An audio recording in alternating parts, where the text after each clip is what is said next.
Tanya's in Illinois. Hey, Tanya, how are you? Hi. Thanks for taking my call, Dave. I'm so pleased to speak with you. You too. What's up? Well, I'm hoping you can guide me. I think I've made a big mistake. My husband and I just started doing your plan in August, and it's been amazing, but we're on baby step 2. But this has to do with an old 403B that I've had.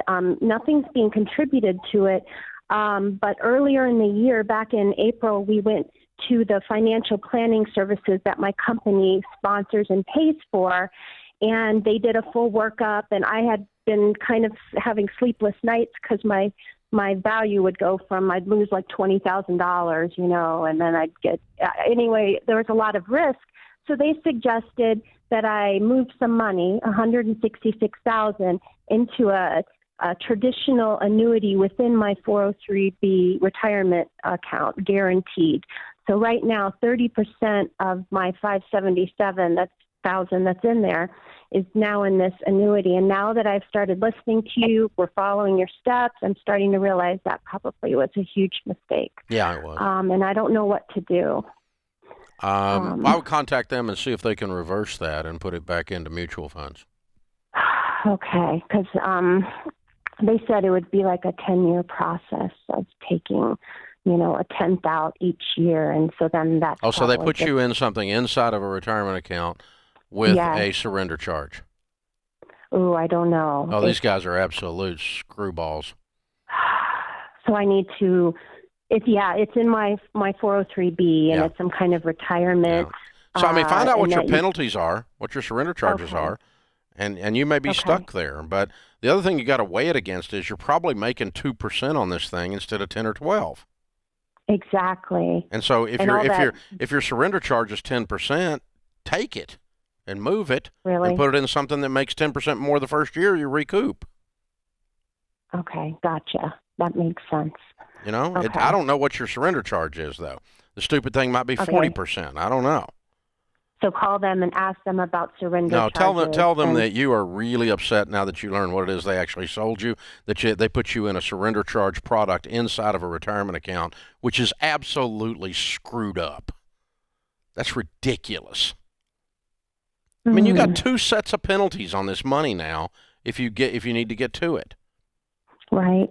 The government and these idiots.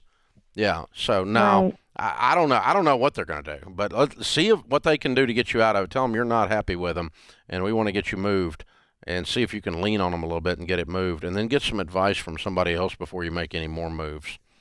And like a SmartVestor Pro that has a clue what they're doing. So, wow. All right, let's stop a second. What is an annuity? An annuity is a life insurance company product. It's a savings account with a life insurance company.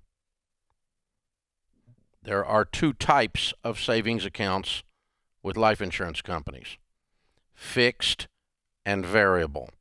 Fixed pays you basically a CD rate, 1 or 2% right now, which is what she's in. And it grows inside of an annuity, tax deferred, like a 401k or an IRA does. And you pay extra fees for the annuity. So here's what's happened. You have a tax deferred 403B, and they moved her into a substandard horrible rate of return that she's paying extra fees for and is also tax deferred. That's redundant. There's tax deferral on the tax deferral. You can't double dip on this. You get one shot at this, and she already had all that for free because it's inside the 403B. It didn't need to be in an annuity. But she got scared with her risk tolerance, with the stuff moving back and forth, and so these goobs dropped her into this thing. Why is that bad? Because then they put you on a surrender charge, and then it takes 7 years to be able to get your money moved out of there without getting hit with some kind of a charge and gut punched. And so there is 0 times, never, not a case anywhere that a fixed annuity is the answer. Never. There's always something better. Because a fruit jar at least doesn't penalize you when you take the money out early. And you're not making much more money on it than the fruit jar anyway. You can also do a variable annuity, which is a fine product, but not inside of a retirement account. The variable annuities are mutual funds inside of an annuity, and they have some actual benefits after you've maxed out all of your retirement accounts. Not against variable annuities once you've maxed out everything and you've paid off your house. But you don't need to use a variable annuity inside of there because you're paying extra fees for the tax deferral and the benefits of the annuity. And you don't need to pay for that because it's already inside of a retirement account.